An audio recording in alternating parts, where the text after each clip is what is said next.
A'udzubillahi minasyaitonirrajim. Bismillahirrahmanirrahim. Assalamualaikum warahmatullahi wabarakatuh. Innal hamdalillah nahmaduhu wa nasta'inuhu wa nastaghfiruhu wa na'udzubillahi min syururi anfusina wa min sayyiati a'malina. May yahdihillahu fala hadiyalah. Asyhadu alla ilaha illallah wa asyhadu anna muhammadan abduhu wa rasuluhu la nabiyya ba'dah. Rabbi sholli shodri wa yassir warahmatan min lisani yafqahu qawli. Alhamdulillah atas segala kesempatan, atas segala nikmat, atas segala sehat, atas segala apapun yang Allah titipkan kepada kita. Atas nikmatnya kaki ini bisa melangkah, atas nikmatnya tubuh ini bisa digerakkan untuk beramal soleh, atas nikmatnya mata ini untuk melihat hal yang baik-baik saja. Walaupun mata itu cobaan bagi laki-laki. Betul nggak ya? Betul. Iya. Laki-laki itu cobaannya dari di mata itu. Mulut. Kalau perempuan itu cobaannya ada di mulut. Makanya perempuan itu kalau nangis itu, sedih itu, yang ditutup apanya? Mulut. Nangis. Kalau laki-laki itu yang ditutup, pasti matanya kalau nangis tuh.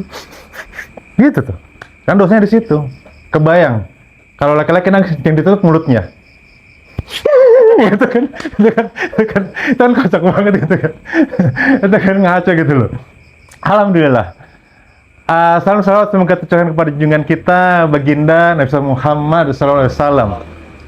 Nabi yang kita kangenin, Nabi yang kita rindukan, Nabi yang kalau malam ini bisa meminta dalam mimpi pengen ketemu dengan siapa sih? Kalau saya sih pengen ketemu dengan Nabi gitu. Kalau saya gitu kan. Karena menurut saya itu adalah salah satu mukjizatnya Rasul. Apa mukjizatnya, Kang? Menurut saya ini ya. Bisa jadi tidak sepakat ya, yang nggak ada masalah. Belum tahu beliau, belum tahu wajahnya seperti apa, belum tahu rambutnya bagaimana, belum tahu tingginya seperti apa, belum tahu hidungnya bagaimana. Tapi pengen ketemu nggak? Itu bagi saya itu mukjizat itu. Oleh karena itu kita bersolawat kepada Rasulullah SAW. Allahumma sholli ala Sayyidina Muhammad ala ali Sayyidina Muhammad. Kata Rasul, salah satu salawat itu bisa memberikan 10 kebaikan dan mencegah daripada 10 keburukan. Bisa jadi yang awalnya mau kejadian apa-apa di jalan gitu kan, jauhkan bala lah. Misalnya kecelakaan, starter motor ini kan otomatis lah ya. Kalau manual kan ngengkol. Starter gitu, sebelum jalan salawat dulu. Allahumma sholli ala Sayyidina Muhammad. Minimal begitu. Nah, katanya Rasul mendapatkan 10 kebaikan. Selamat sampai di tempat tujuan. Alhamdulillah. Baik, teman-teman sekalian, temanya ini tema lanjutan daripada minggu lalu. Minggu lalu temanya tentang hidup adalah pilihan. Malam ini saya coba sedikit berbagilah. Betulkah? Tapi kan ada juga hal-hal yang kita tuh nggak bisa memilih. Lantas bagaimana mendudukkan antara takdir dan pilihan? Pembahasan takdir ini dan pembahasan pilihan ini menurut saya itu hal yang pokok dalam kehidupan. Itu menjadi penting sekali. Ya. Kenapa penting? Penting. Kebayang nggak sih? Aku tuh punya banyak kejadian, punya banyak kisah lah. Tentang kalau dia merasakan kalau hidup itu betul-betul takdir daripada Allah Subhanahu wa taala, nggak apa-ngapain pun kejadian nggak? Iya. Contoh sederhananya. Saya punya teman, bukan teman lah, kisah lah dibawakan oleh ustadku dulu tuh. TNI itu bukan TNI ya, anggaplah ya angkatan bersenjata lah. Itu kan gajinya standar lah ya. Gajinya kecil lah. Terus ibunya tuh, bukan ibunya. Istrinya tuh ngomel dengan suaminya. Pak, mbok yang monggo mbok ya cari sampingan. Ben hidup ini kita lebih mudah, ada lebihannya. Kata suaminya sambil mainin gunggul rumahnya. Bude, hidup ini sudah ada yang ngatur, Bude. Kalau emang rezeki itu nggak akan ke, betul nggak sih? Iya, jadi kita nggak perlu ngapa-ngapain. Rezeki juga pasti dapat, ya kan? Terus pembahasan takdir ini itu menjadi pembahasan yang lebih komprehensif lagi, lebih luas lagi. Pertanyaannya, kalau ada manusia silo ya, Kalau gitu ya, oke. Lanjut ya. Kalau ada manusia yang ditakdirkan miskin, betulkah takdirnya miskin? Kalau ada manusia yang ditakdirkan kaya, betulkah takdirnya kaya? Ada yang bisa jawab? Tidak. Hah? Tidak. Tidak. Tahu dari mana tidak? Katanya, nyesel gue di depan dari belakang aja tadi. Bener kan gue di belakang aja tadi kan? Nyesel. Kan jadi begitu pertanyaannya. Sebenarnya para sahabat itu tidak pernah masalah takdir. Udah selesai sejatinya. Nah, muncul pertanyaannya, ketika wilayah Islam itu dulu cuma di seputar Madinah dengan Mekah. Berkembang 30 tahun. Sampai wilayah Islam itu luasnya sepanjang apa? Sepanjang kuda yang berjalan selama 3 sampai 4 bulan. Di situlah ujung wilayah Islam. Itu dulu wilayah Islam. Di ujung 3-4 bulan kuda berjalan itu, ujungnya itu adalah peradaban Romawi dan Persia yang masih apa ya? Masih bias tentang masalah takdir itu. Islam sudah selesai. Nah, tersinggunganlah. Muncul pertanyaannya, apakah hidupnya dikendalikan oleh Tuhan atau manusia punya kehendak? Itu pertanyaan pokoknya itu. Saya ingin tanya, teman-teman kesini Allah sudah tahu belum? Sudah. Kayaknya lagu semua ini jawabannya. Kita kesini, Allah sudah tahu belum? Karena Allah Maha tahu, cakep. Kejadian besok, Allah tahu belum? Iya, karena Allah Maha tahu. Kejadian tahun depan, Allah Maha tahu belum? Tahu, karena Allah Maha tahu. Isinya neraka surga dan isinya surga neraka, Allah sudah tahu belum? Tahu, karena Allah Maha tahu. Berarti sudah ada list nama-namanya kan? Ngapain sholat? Selesai kamu. Betul nggak sih? Allah Maha tahu kan? Surga siapa aja, gitu kan? Neraka siapa aja, ya kan? Berarti sudah ada couplingnya masing-masing toh? Pertanyaannya, ngapain beribadah? Kan sudah ada namanya. Ente ajan ke masjid, abangan gajinya. Sudah ada neraka nama-namanya. Betul nggak sih? Itu yang buat list. Tahu dari mana? Kehendak kita. Iya, kajiannya kita cukup malam ini aja, kesambung minggu depan lagi. Ini menjadi penting masalahnya, ya kan? Tentang masalah takdir ini. Jadi ini yang menjadi, coba yang kan ya. Kalau seandainya dulu waktu saya sekolah gitu ya, waktu sekolah lulus STEM lah, lulus STEM. Teman-teman itu kan sudah punya bayangan kan, mau begini, ambil ini, jadi dapat nanti ini ujungnya. Kan begitu konsepnya kan? Sekarang pilihan. Ada teman satu yang bilang, ya wes tuh win, ngapain planning? Kalau udah takdir pasti kejadian. Dalam hatiku, iya juga sih. Nah inilah kalau lagi bingung dan pasti bingung, alhamdulillah. Makanya kita bahas malam ini antara takdir dan pilihan. Tapi sebelumnya saya pingin dongeng dulu lah. Kita angkat dulu permasalahannya. Kenal dengan ini? Siapa namanya? Mike Tyson. Lahir tahun 1966 di salah satu wilayah yang paling bahaya di dunia. Wilayah yang paling bahaya di dunia ada di mana? Coba nanti cek di Google. Wilayah negara yang paling bahaya itu dari USA, Amerika Serikat. Negara paling bahaya, the dangerous most place, negara paling bahaya. Di dalam negara paling bahaya itu ada satu tempat yang paling bahaya juga, yang kehidupannya itu betul hukum rimba lah. Apa namanya? The Bronx. Nah, Mike Tyson lahir di Bronx itu. Lahir dia di situ. Dia itu anak jalanan, setiap hari kerjanya berantem aja, kelahi. Ketika dia kelahi gitu, namanya anak jalanan kan, kelahi itu, musuhnya tuh nggak sampai 1 menit KO. Nah, ketemulah dengan pelatih tinju, namanya Casti Amato. Casti Amato nih ketika dia jalan, ngeliat, ada anak lain nih, dilihat tonton, Mike Tyson, berantem, pak, jatuh musuhnya.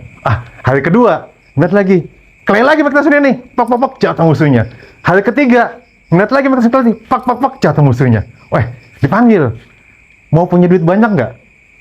Orang susah, miskin, tanya duit banyak, mau dia main tinju, mau pelatih, dilatih. Jadilah dia salah satu petinju olahragawan yang paling kaya di masanya. Usia 20 tahun sudah mengawinkan gelar WBA dan WBC. yang sampai sekarang itu belum ada kejadian. Cuman Mike Tyson, usia 21 tahun. Sekali bertanding, dia sempat sekali bertanding dapat penghasilan 270 M. Walhasil 11 tahun yang lalu kejadiannya jatuh miskin, tidak punya harta sama sekali, hutangnya menggunung-gunung. Akhirnya apa untuk cari penghasilan? Dia jadi security sekaligus nyambi jadi stand up comedy. Kisah 11 tahun yang lalu Mike Tyson sebelum dia tanding tahun lalu itu lumayan dia dapat sekian puluh miliar tuh untuk sekali tanding. Mike Tyson. Pertanyaan saya, ketika dia kaya terus jatuh miskin, pilihan atau takdir? Pilihan. Ya, berkelahi sudah berdua. Takdir atau pilihan? Pilihan. Takdir. Kaya terus miskin jatuh jadi stand up comedy yang awal ditakuti awalnya 11 tahun yang lalu dia tuh naik atas panggung stand up comedy untuk diketawain. Pertanyaan, takdir atau pilihan? Pilihan. Takdir.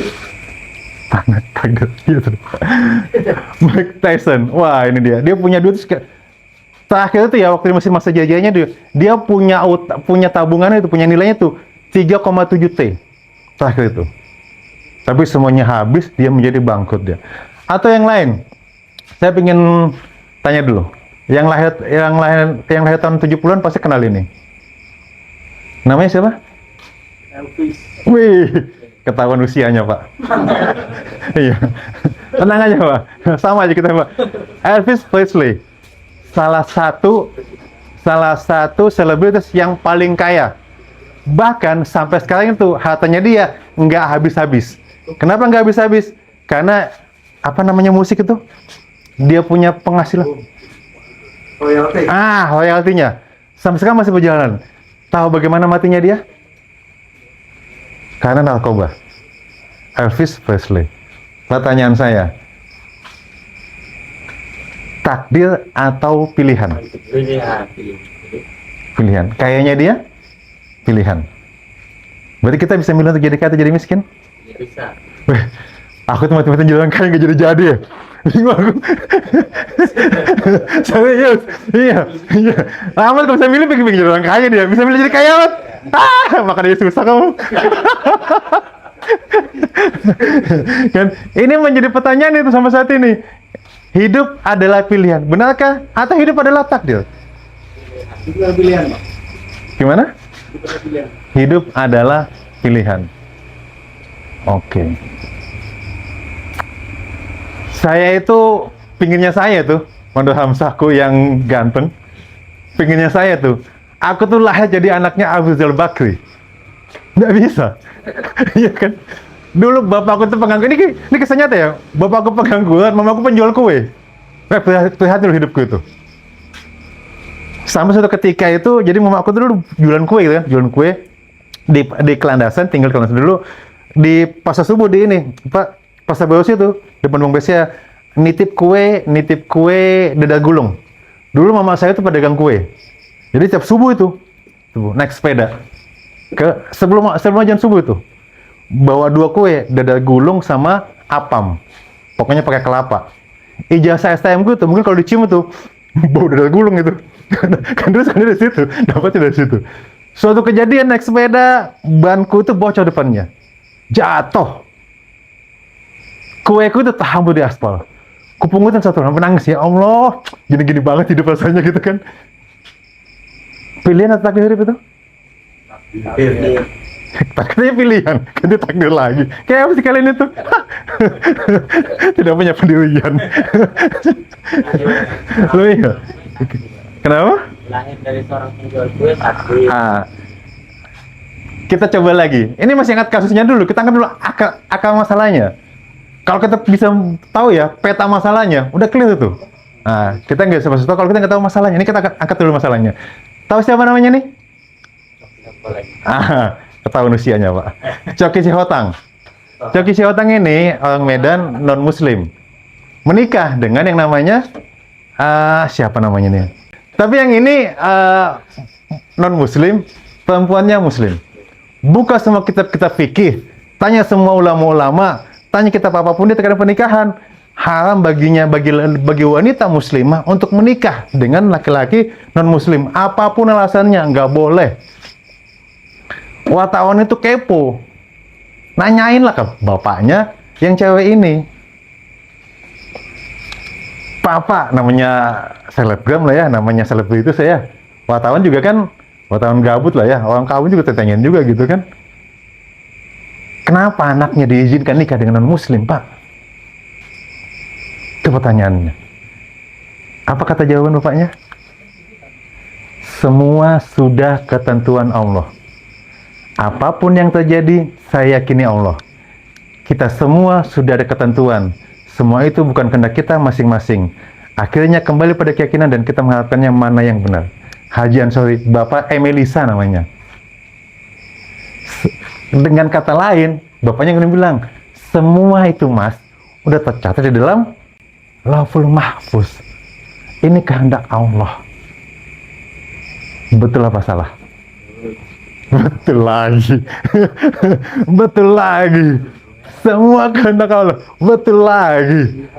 Hah? Pilihan apa takdirnya Allah? Semua kata dalam Lauhul Mahfuz. Udah bahkan katanya Rasul, tidak terjadi satu daun pun yang jatuh tanpa izin Allah. Kehendak Allah? Betul? Oh, ini pilihan. Kalau ini pilihan. Tapi kan semuanya sudah ada di dalam Lauhul Mahfuz skenario-nya kan? Tetap pilih. Hah? Iya.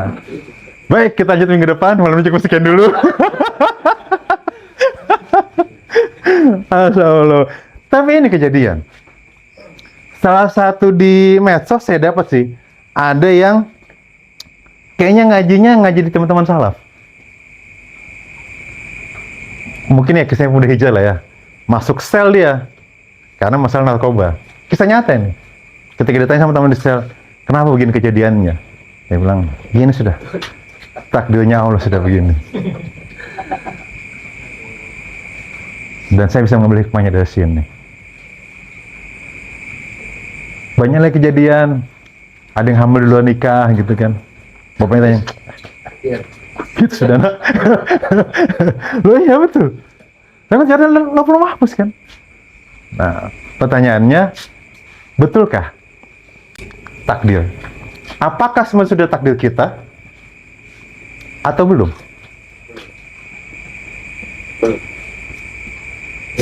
Ada kisah yang menarik gitu. Kira-kira sudah terlihat semua kan dalam ini Lauhul Mahfuz kan? Anak saya itu selesai ujian seminggu. Ini kan ujian seminggu biasanya ya. Minggu depan bagi rapot kan hari Sabtu. Jumat malam Sabtu sebelum bagi rapot ngomong sama saya, Pak, bangunin Fatih nanti sholat tahajud, Pak. Mau ngapain, nak? Mau berdoa sama Allah, mudah-mudahan rapotnya Fatih bagus.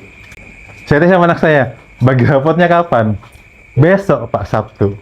Rapot sudah ditulis? Sudah, Pak. Kapan kamu sholat tahajud? Gak ada gunanya. Selesai sudah itu. Anak saya bingung. Ya juga ya.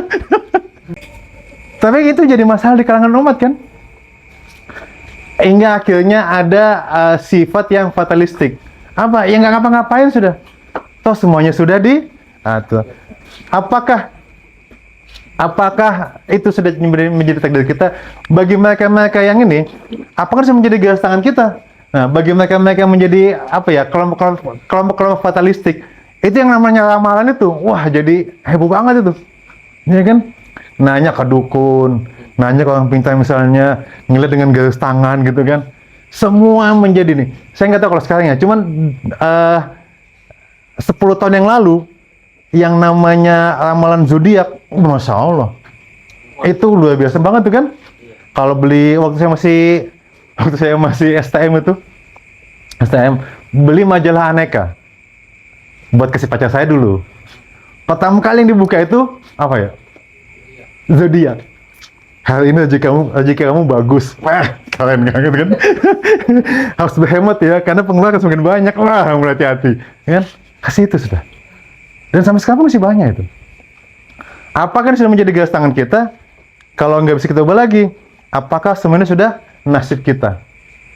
Ya lele kayak kemarin itu. Lele, kalau udah miskin ya miskin aja. Nggak usah ngapa-ngapain lagi. Nih, ada anak kalau sekian, garis tangan, rumah tangga, garisnya ini, rezekinya begini, kehidupannya begini. Itu kita zaman dulu. Ketika belum paham konsep, takdir, dan pilihan. Ada juga segala usaha, extra bos, merubah jongos menjadi bos, amalan melihatnya. Dulu saya nggak tahu ya, ada Rex Spasi, wah gitu kan. Ada filmnya dulu tuh, ke peramal gitu. Dia kerja, mbah aku kok nggak kayak mbah ya. Wah kamu nggak cocok kerja di dekat air gitu kan. Kerjanya di bawah tanah gitu kan. Iya, gali kubur misalnya gitu kan. Kayak gitu-gitu. Itu menjadi ini sih, menjadi apa ya? Menjadi habit di masyarakat. Saya bukan menghina keluarga saya, bukan ya. Cuman saya itu kan Bugis ya.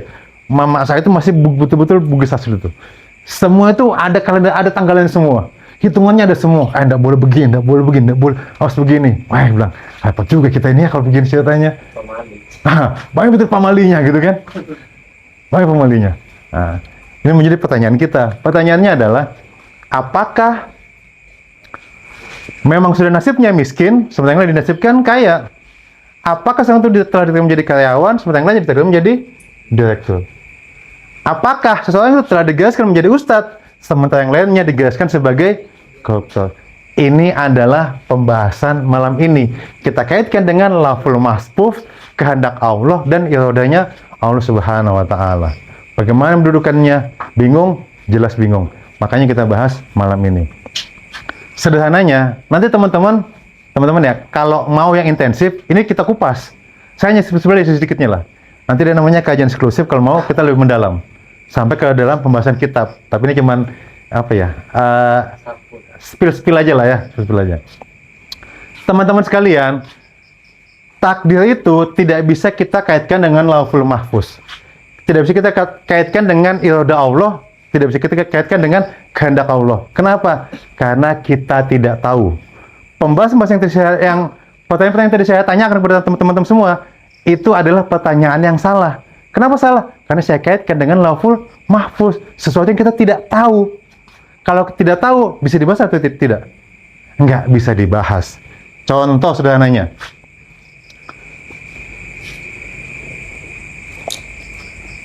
Contoh ya. Ini saya letakkan begini. Saya ubah. Pertanyaannya, bagaimana posisinya? Tegak apa tidur? Tidak tahu. Kurang tahu.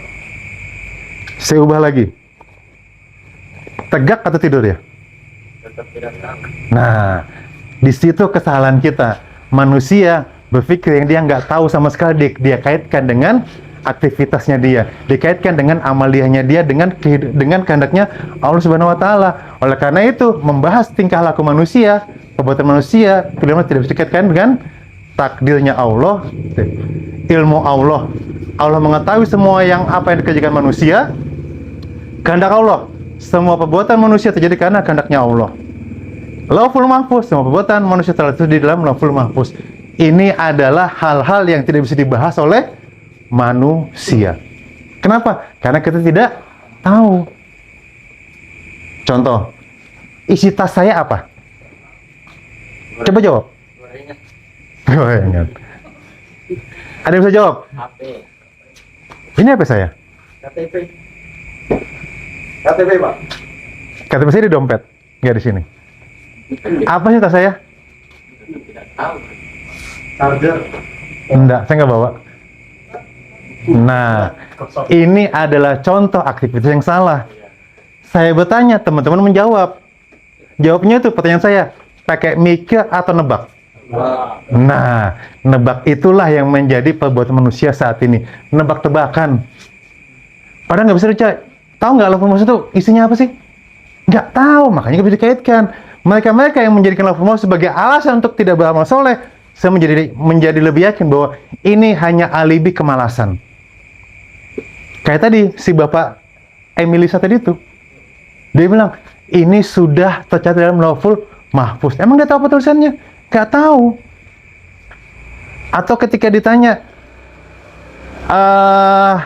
ada misalnya ya, ada PSK. Ketika ditanya jadi PSK, Mbak ya sudah Mbak, tobat aja Mbak, istighfar saja, kembali ke jalan yang benar Mbak. Nikah baik-baik, jangan jualan daging gitu kan. Apa kata PSK-nya? Ini sudah takdirnya Allah Mas. Emang dia tahu takdirnya Allah apa? Nggak tahu. Nah, kalimat tadi itulah yang menjadi alasan alibi malasnya dia. Atau kalimat kedua, saya tidak dapat hidayah. Itu lebih lagi.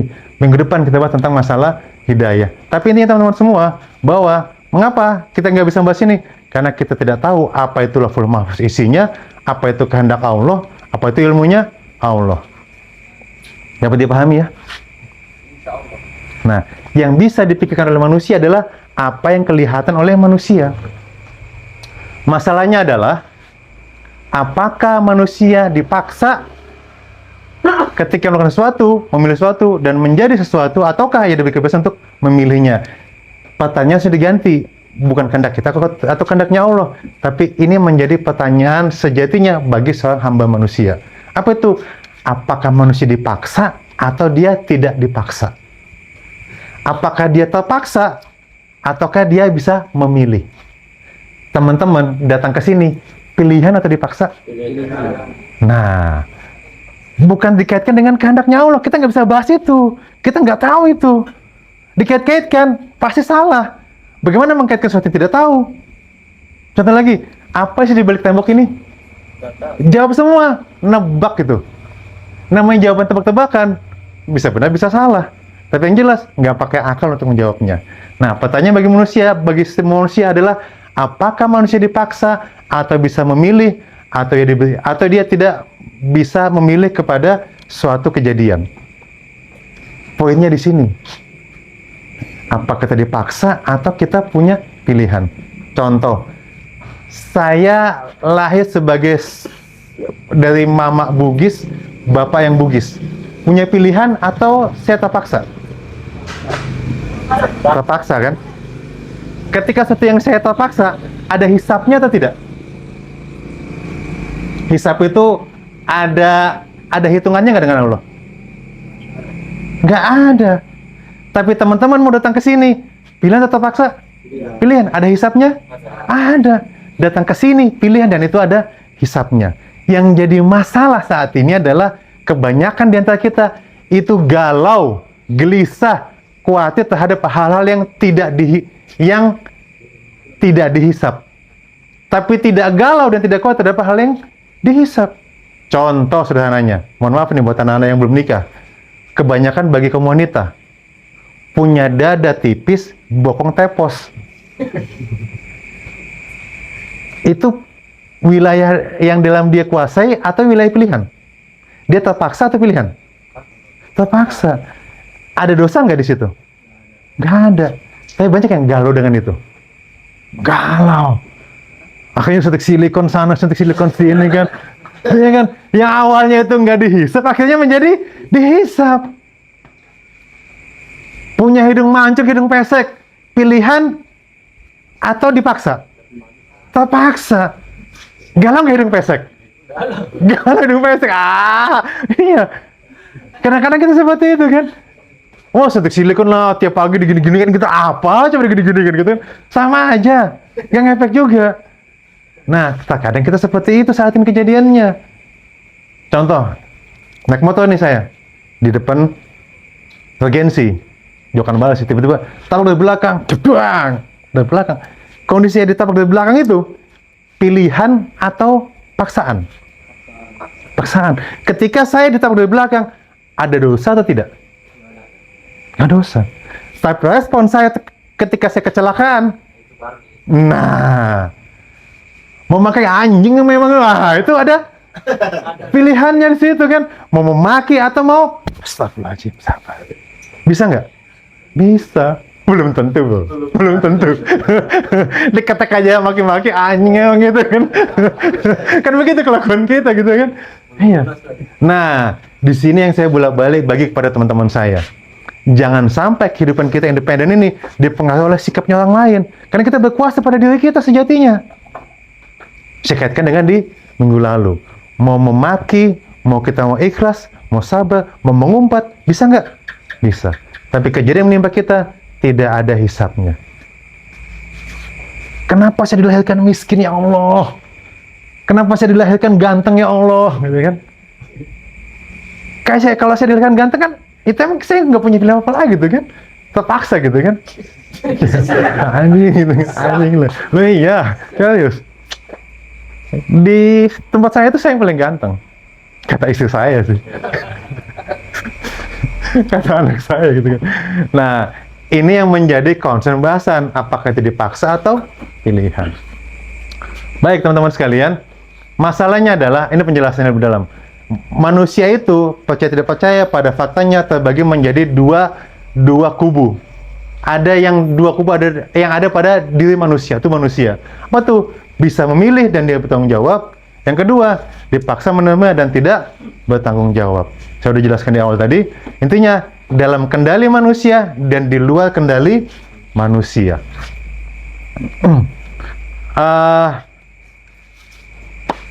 Sehingga sampai di sini ya, saya ingin bilang sama teman semua.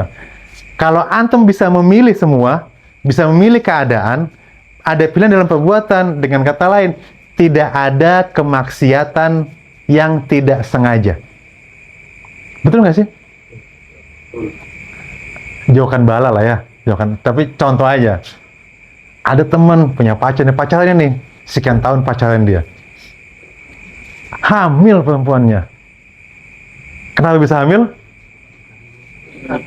Sudah tahu lah kan, nggak usah dibahas kan, jangan dibahas. Dan jangan dibayangkan, tapi hamil.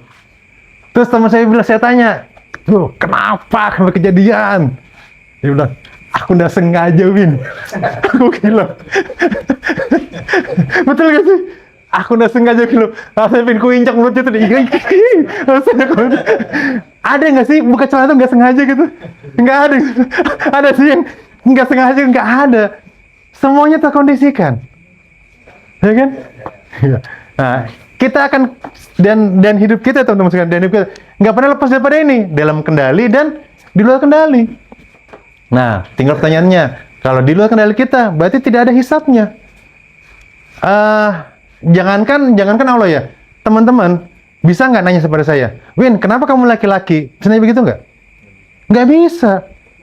Jangan teman aja nggak bisa nanya kenapa saya laki-laki kan? Karena saya yang menerima apa adanya begini. Kalau teman-teman nanya, kenapa saya pakai kopiah? Bisa nggak? Bisa. Nah, itulah sesederhana itu hidup itu, bro. Ya kan? Fokus pada pilihan atau kita terpaksa. Contoh hal-hal yang di luar kendali kita. Misalnya apa? Nih, tsunami. Itu di luar kendali kan? Tsunami yang ya memang kejadian atau musibah alam apapun itu lah, kecelakaan misalnya, atau banjir misalnya, atau ini kebakaran misalnya, itu dulu semua kendali, dan itu nggak ada hisapnya. Jawabannya cuma satu, hanya sabar saja. Lihat, justru nggak sabar itu karena jadi hisapnya. Apalagi di luar kendali kita, misalnya, ini waktu saya masih muda dulu ya, sekarang udah tua kan, usia 25 saya lah, serius kayak gini kan. Iya. Wajah ganteng, pilihan atau takdir? Takdir pilihan. Wajah ganteng loh. Wajah jelek, takdir atau pilihan? Takdir juga kan. Ya kan? Ganteng itu relatif, jelek itu mutlak gitu kan. Nah, poin yang kedua, ini di dalam kendali. Nah, hidup kita itu di dalam kendali. Semuanya bisa kita kendalikan. Kayak di minggu lalu, mau ke kanan bisa, mau ke kiri bisa. Mau maju bisa, mau mundur pun bisa. Kita mengendalikan hidup kita. Jadi sekali lagi saya bilang ya, menjadi manusia yang independen lah. Tidak tergantung kepada orang lain. Itu saya sembah gitu. Kadang-kadang orang yang mencaci kita, jadi ke bawah nggak? Misal, bego betul kamu tuin. Aku mau emosi, mau diam, mau sabar, punya pilihan nggak? Pilihan. Justru kalau saya ikut mencaci juga, saya terpengaruh oleh sikapnya dia. Nah, itu yang saya begitu. Mau apapun terjadi, jangan terpengaruh sudah. Sabar aja. Hidup ya segini-gini aja kok. Hidup aja ini, gitu. Dunia aja ini gitu. Di dalam kendali manusia. Dan ini adalah persamaan setiap orang itu. Apa itu? bahwa setiap manusia memiliki petunjuk Al-Quran dan As-Sunnah. Setiap manusia memiliki modal. Apa modalnya? Akal dan waktu. Ada nggak manusia yang nggak punya akal dan nggak punya waktu? Nggak punya akal, orang gila. Skip, nggak usah dibahas. Yang kita bahas manusia-manusia yang pada umumnya bisa hidup normal. Apa dia? Punya akal dan punya waktu. Siapapun dia, punya akal dan punya waktu. Petunjuknya apa? Al-Quran dan As-Sunnah. Sama kan semuanya? Dengan kata lain, kita memilih dua hal. Menjadi pemenang, baik, ramah, sabar, amanah, rajin, dan jujur. Pilihan atau paksaan? Pilihan. Mau menjadi loser, menjadi buruk, cuek, malah khianat, malas atau bohong? Pilihan atau paksaan? Pilihan. Jadi siapapun kita, itu tergantung pilihan-pilihan kita. Dengan kata lain, tidak ada keburukan yang terpaksa dan tidak ada kebaikan yang tidak sengaja. Berbuat, nggak sengaja gitu, enggak lah. Kan perbuatan, dia bisa milih. Nah, sederhananya begitu. Lanjut teman sekalian. Nah, ini kata kunci yang kedua. Tapi banyak kan ya ayat atau hadis yang menjelaskan bahwa tidak ada terjadi apapun tanpa semuanya izin Allah. Betul nggak sih? Betul. Sampai hadis saya bilang tuh, satu daun yang jatuh pun kalau bukan karena izin Allah, nggak akan kejadian. Lantas, bagaimana mengkorelasikan kehendaknya Allah? Allah maha punya kehendak kan? Dengan kehendaknya manusia yang kita punya pilihan. Kalau kita punya pilihan, berarti Allah nggak punya pilihan dong. Atau kalau Allah punya pilihan, kita punya terpaksa dong. Kan nggak nyambung kan akhirnya. Nah, bagaimana mengkaitkan dua kehendak ini? Kehendaknya Allah dengan kehendaknya manusia. Bagaimana mengkaitkannya? Sederhananya, bagaimana kita dapat mengkaitkan antara kehendak Allah dengan kehendak manusia? Iradah Allah memang meliputi segala sesuatu, termasuk kehendak manusia. Yang kedua, bagaimana kehendak Allah terhadap kehendak manusia? Ternyata Allah telah berkehendak kepada manusia untuk memiliki kehendak bebas. Lanjut dulu. Sehingga ketika kalau manusia memiliki kemampuan untuk bebas memilih perbuatannya, itu adalah kehendak Allah juga. Gini logikanya. Allah maha bisa nggak? Ya kan? Pertanyaannya, Allah bisa nggak membuat semua manusia ini di dunia soleh semua? Bisa.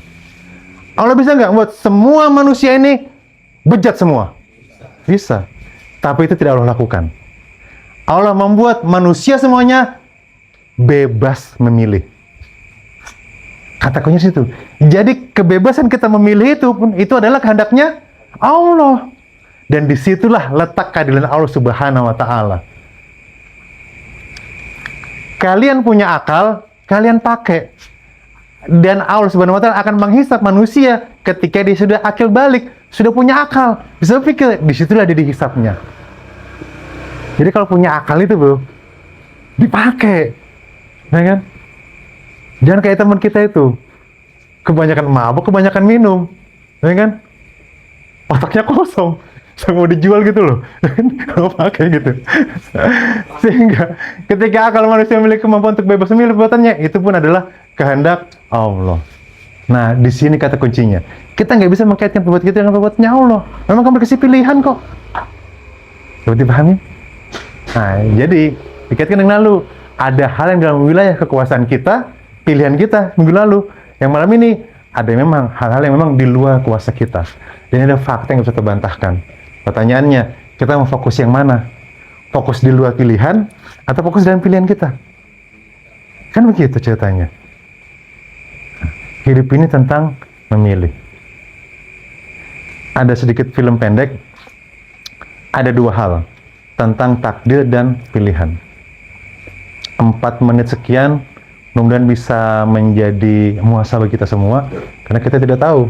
Contoh, mati itu takdir atau pilihan? Takdir. Takdir ya? Mati itu. Tapi kita bisa milih nggak mau mati seperti apa? Kata Rasul, manusia akan dimatikan berdasarkan kebiasaannya dia. Kalau kebiasaannya mesum, percayalah, mati pun akan. Kalau kebiasaannya di masjid, ngaji, halaqah, kajian, nggak mungkin lah matinya di lokalisasi kan. Kebiasaan di situ. Kalau kebiasaan lokalisasi, ngewe segala macamnya, gak mungkin lah mati di masjid kan? Betul nggak sih? Nah, manusia yang dimatikan berdasarkan kebiasaan-kebiasaannya dia. Sedikit film pendek.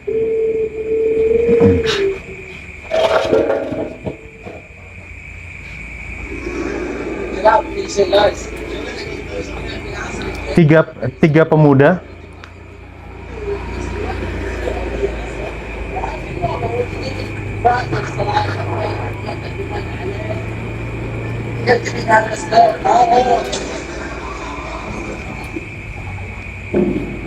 kecelakaan. Tahu nggak dia kalau dia bakal mau kecelakaan? Kalau dia tahu, dia nggak bakal kemana-mana itu.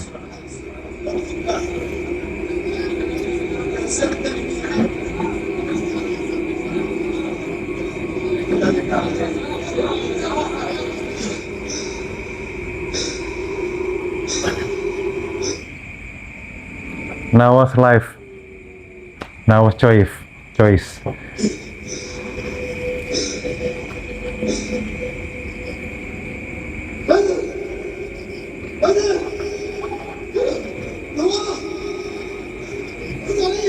Bangun.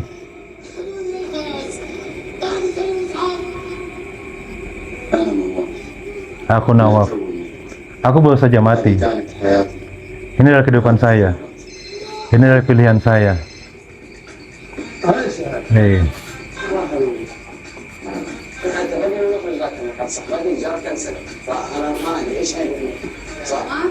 Nawaf, baru sholat.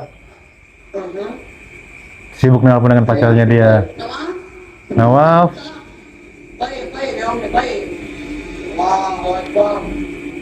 Bohong dia. Bapak sholat dia. Ketika wahnya ngelihat, ini selesai saja. Sedih dia. Aduh. Kalau kata awalnya dia bilang, ya Allah Nawaf, kenapa kamu nggak sholat? Sedih nggak dia?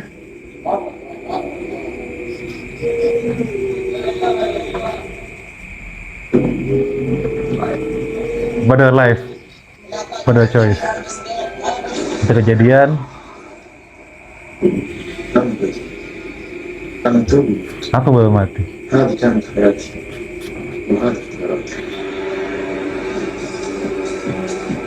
Wih, asik ya, jet ski ya.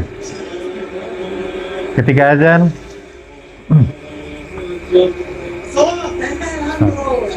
iya silakan duluan aja. Aku nitip aja ya, nyusul aja ya. Saya pada ingat. Saya bilang, oh untung aku sholat ya. Ya Allah.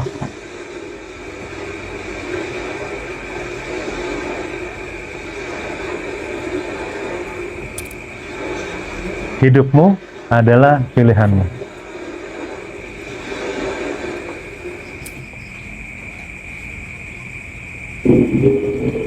Ini mobil yang nabrak tadi. Salah namanya. Sibuk bermake up, sibuk dandan, punya 2 HP, 2 cowok juga gitu kan. Wah, kejadian.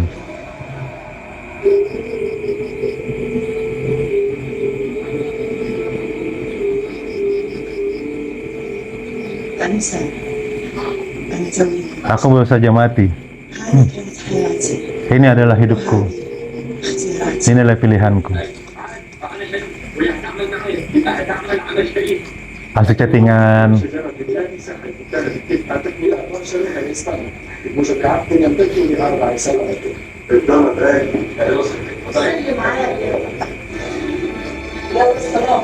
Ayo sholat.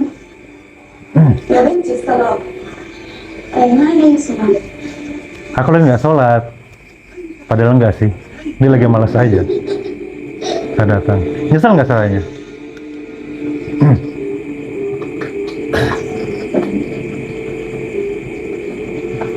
Hidupmu adalah pilihanmu.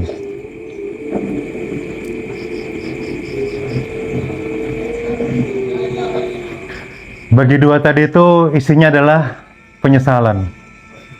Betul nggak? Dan hidup ini, di ujung daripada kehidupan kita, tidak kita temuin lagi selain yang namanya penyesalan. Bagi yang beramal soleh maupun yang bermaksiat, keduanya mendapatkan penyesalan. Apa bagi yang bermaksiat? Penyesalannya, kenapa aku dulu bermaksiat? Betul nggak? Bagi yang beramal soleh, nyesal juga dia. Kenapa cuma segini amal solehnya? Kebayang nggak kalau tadi itu kejadian sama kita? Saya nggak tahu namanya ajal.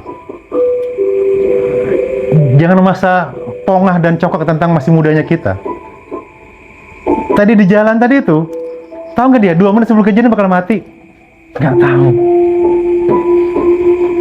Kadang-kadang kalau lagi ngumpul, main bercanda, bisa jadi padahal sejatinya, hakikatnya, ketawanya kita tadi itu, kain kafan kita sudah ditenun.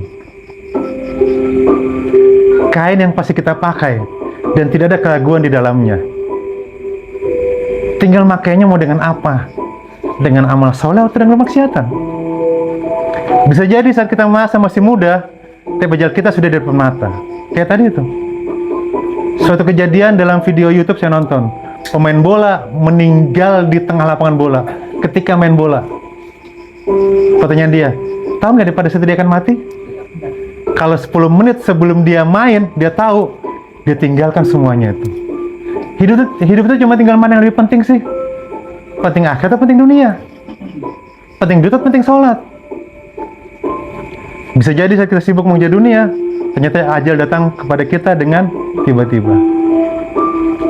Satu hal yang sering kita dengar nih, ketika ada kerabat atau saudara kita yang meninggal. Apa sih yang kita dengar biasanya? Innalillahi, bukan? Ada yang lebih sering daripada itu?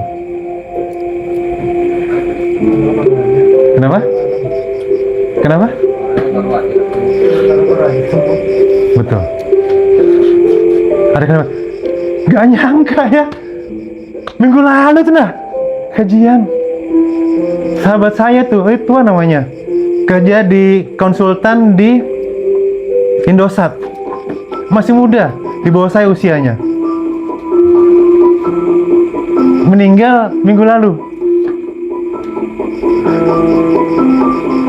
Anaknya tuh masih bocah-bocah, masih kecil-kecil anaknya. Awal ngaji, doa kayak gini, masih sama saya tuh, di depan saya, kayak gini lah. Saya ngisi, kita duduk kayak begini nih. Sebulan, 2 bulan, 3 bulan, sampai kita ngaji kitab, akhirnya masuk ke dalam kitab Nuzum Islam. Akhirnya saya lagi banyak kelas kajian, diambil teman dengan Angga. Minggu lalu, meninggal.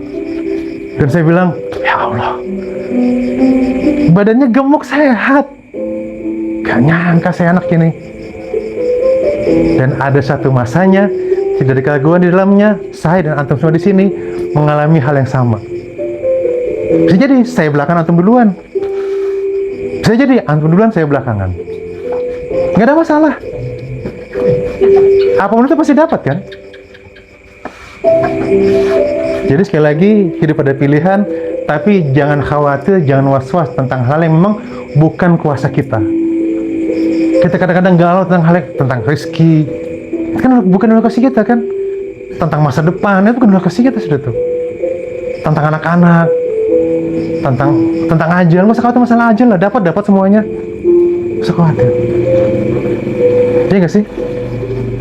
Takdir saya mengutip satu hadis, suatu hari selesai dari penguburan jenazah salah seorang sahabat, Rasulullah SAW menyatakan, tidaklah ada seorang pun di antara kalian kecuali telah ditulis tetapkan tempat duduknya di neraka atau tempat duduknya di surga. Seorang sahabat mendengar kemudian bertanya, ya Rasulullah, apalah natakilu? Apakah tidak sebaiknya kita pasrah bersandar pada yang telah dituliskan pada takdir dan meninggalkan beramal? Ini seperti saya tanyakan, kalau semua ditakdirkan, katanya sahabat, kita diam aja lah, kan pasti sama takdir. Apa kata Rasulullah? Rasulullah menjawab, beramallah, a'malu fakullu. Beramallah, karena segala sesuatu yang akan dimudahkan ke arah takdir penciptaannya. Barang siapa yang termasuk orang yang berbahagia, penduduk surga, akan dimudahkan untuk berbuat dengan perbuatan-perbuatan penduduk surga. Sedangkan yang termasuk orang yang celaka, penduduk neraka, akan dimudahkan untuk berbuat dengan perbuatan-perbuatan penduduk neraka. Jadi inti dari pembahasan malam ini adalah beramallah. nggak usah banyak pikir, nggak usah banyak cincau, nggak usah banyak nego.